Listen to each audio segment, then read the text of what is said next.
안녕하세요. 샤샤TV입니다. 2024년부터 민희진 전 어도어 대표는 여러 법적 분쟁에 연루되었으면 현재까지 10개의 소송이 진행 중인데요. 오늘은 이 소송들을 시간순으로 정리해보고자 합니다. 첫째, 2024년 4월 하이브, 민희진을 업무상 배임 혐의로 고발. 2024년 4월 26일 하이브는 민희진을 업무상 배임 혐의로 용산경찰서에 고발했습니다. 하이브 측은 민희진이 어도어의 경영권을 장악하려는 계획을 세웠으며 이에 따라 회사에 손해를 끼쳤다고 주장했지요.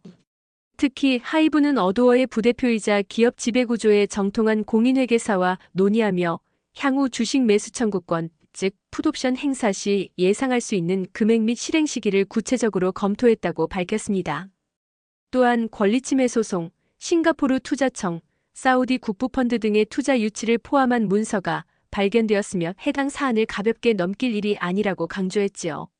민희진 측은 이에 대해 경영권 찬탈 시도는 사실무근이며 단순한 사담 수준에 불과했다라고 반박했습니다. 둘째, 2024년 5월 민희진, 하이브 상대로 의결권 행사 금지 가처분 신청 승소. 민희진은 하이브를 상대로 의결권 행사 금지 가처분 신청을 냈고 서울중앙지방법원은 5월 30일 이를 받아들였습니다. 법원은 하이브가 제시한 해임 사유가 충분히 입증되지 않았다고 판단한 것이지요. 재판부는 민희진 대표가 어도어에 대한 하이브의 지배력을 약화시키고 민희진 대표가 어도어를 독립적으로 지배할 수 있는 방법을 모색한 것은 분명하다고 판단된다면서도 구체적인 실행 행위까지 나아갔다고 보기 어렵다고 판시했습니다. 또한 민희진 대표의 행위가 하이브에 대한 배신적 행동일 수는 있지만 어도어에 대한 배임 행위가 된다고 하기 어렵다고 설명했지요. 셋째, 2024년 5월 빌리프랩, 민희진 상대 20억 원 규모 손해배상 청구 소송 제기. 빌리프랩은 2024년 5월 민희진을 상대로 20억 원 규모의 손해배상 청구 소송을 제기했습니다. 해당 소송은 걸그룹 아일릿의 콘셉트가 뉴진스를 표절했다는 의혹과 관련이 있습니다. 빌리프랩 측은 아일릿의 브랜딩 전략이 2023년 7월 21일 확정되었으며 이후 제보자가 기획안을 보낸 것이 8월 28일이므로 표절 가능성이 없다고 주장했지요. 그러나 민희진 측은 글로벌 오디션, 한복 의상, 안무 등의 유사성을 지적하며 반박했습니다. 넷째, 2024년 5월 소스뮤직, 민희진 상대 5억 원 규모 손해배상 청구 소송 제기. 소스뮤직은 2024년 5월 민희진을 상대로 5억 원 규모의 손해배상 청구 소송을 제기했습니다. 민희진은 긴급 기자회견에서 하이브가 뉴진스가 아닌 르세라핌을 먼저 데뷔시켰으며 뉴진스 홍보를 막았다라고 주장했지요.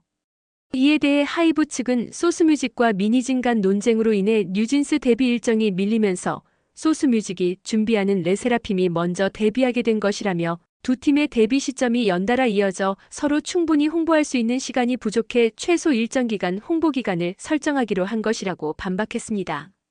다섯째, 2024년 7월 민희진, 하이브 경영진 등의 명예훼손 혐의로 고소. 민희진 측은 7월 24일 용산경찰서에 하이브의 박지원 대표이사, 임수연 감사위원회 위원장, 정진수 최고법률 책임자, 이경준 최고재무책임자, 박태애 최고 커뮤니케이션 책임자를 업무방해, 전자기록 등 내용 탐지, 정보통신망 이용 촉진 및 정보보호 등에 관한 법률 위반과 명예훼손 혐의로 고소했다고 발표했습니다.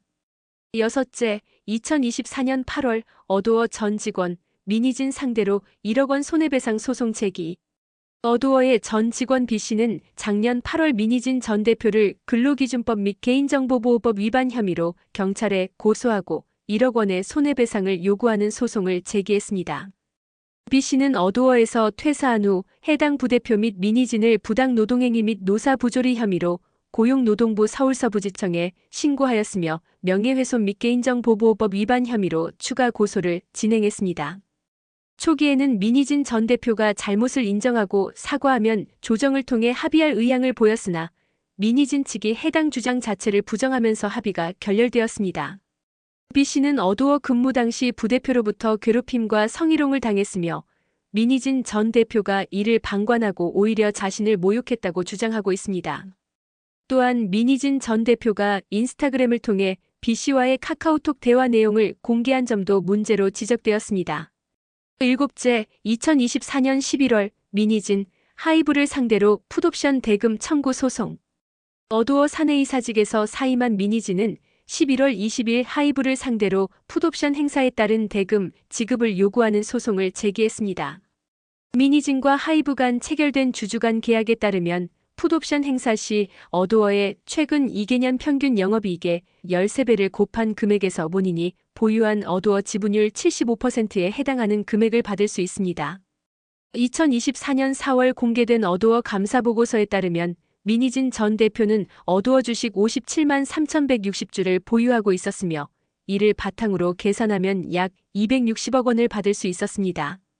그러나 하이브는 신뢰관계가 훼손됨에 따라 풋옵션 근거가 되는 주주간 계약이 해지되었다는 입장을 밝혔으며 만약 받는다고 해도 어도어의 청산 가치 하락으로 인해 실질적으로 받을 수 있는 금액이 크지 않을 가능성도 제기되고 있습니다. 여덟째, 2024년 11월 미니진, 빌리프랩을 상대로 손해배상 청구 소송. 11월 22일 미니진은 빌리프랩 김태호 대표 등을 명예훼손 혐의로 용산경찰서에 고소하고 50억 원의 손해배상을 청구하는 소송을 제기했습니다. 이는 세 번째로 설명한 빌리프랩 측이 미니진을 상대로 먼저 제기한 법적 조치에 대한 맞대응 성격이 강하다는 평가가 나오고 있으며 50억 원이라는 금액이 현실적으로 인정되기 어려운 과도한 청구라는 지적도 있습니다. 또한 아일릿이 뉴진스를 표절했다는 의혹에 대해서는 미니진이 아닌 어도어가 직접 진행하는 것이 타당하다는 의견도 나오고 있습니다. 아홉째, 2024년 11월 미니진, 하이브 홍보 책임자를 배임 혐의로 고발. 11월 25일 미니진 측은 하이브 최고 홍보 책임자 박태희 및 홍보실장 조성훈을 업무상 배임 혐의로 고발했습니다. 이들은 하이브의 쉐어드 서비스 PR 조직 소속으로 어도어로부터 수수료를 받으며 뉴진스 홍보를 담당해야 했으나 오히려 뉴진스의 성과를 축소하는 등 어도어와 뉴진스에 피해를 주었다는 것이 미니진 측의 주장입니다. 열 번째, 2024년 12월 미니진, 하이브 박지원 대표 및 디스패치 기자 고소. 12월 3일 미니진 측은 박지원 전 하이브 대표이사 및 박태혜 최고 홍보 책임자를 정보통신망 이용 촉진 및 정보보호 등에 관한 법률 위반 혐의로 고소했습니다. 또한 디스패치 소속 기자 2명을 명예훼손 혐의로 고소했습니다. 이 사건은 디스패치가 뉴진스의 소속사 어도어와의 계약 해지 배후에 미니진 전 대표가 있었다고 보도한 데 따른 것입니다. 디스패치는 미니진 전 대표가 뉴진스 멤버의 큰아버지를 통해 다보링크 실소유주를 만났으며 뉴진스의 계약 종료 전에 사전 접촉한 정황이 있다고 보도했습니다. 또한 국정감사 이전에 뉴진스 멤버 한이와 미니진 전 대표가 만나 포옹하는 사진을 공개하기도 했습니다. 미니진 측의 법률 대리인 법무법인 세종은 4월 이후 피고소인 박지원과 박태희가 불법적으로 취득한 사적 대화를 허위사실과 함께 활용하여 미니진 전 대표에 대한 부정적 여론을 형성했다고 주장하고 있습니다. 하지만 디스패치 기자에 대한 고소는 언론의 자유를 위축시키려는 시도라는 비판이 나오고 있습니다. 이처럼 총 10건의 소송을 살펴보면 미니진이 4건의 소송을 당한 상태이며 나머지 6건은 본인이 제기한 것입니다. 미니진 측은 법무법인 세종을 법률 대리인으로 선임해 대응을 이어가고 있습니다. 부디 이 소송들에서 정의가 바로 세워지길 기대해봅니다. 지금까지 샤샤TV였습니다.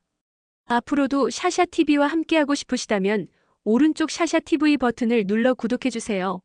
여러분의 구독과 좋아요는 영상을 만드는데 큰 힘이 됩니다. 앞으로도 좋은 영상으로 찾아뵐 수 있도록 최선을 다하겠습니다. 시청해주셔서 감사합니다.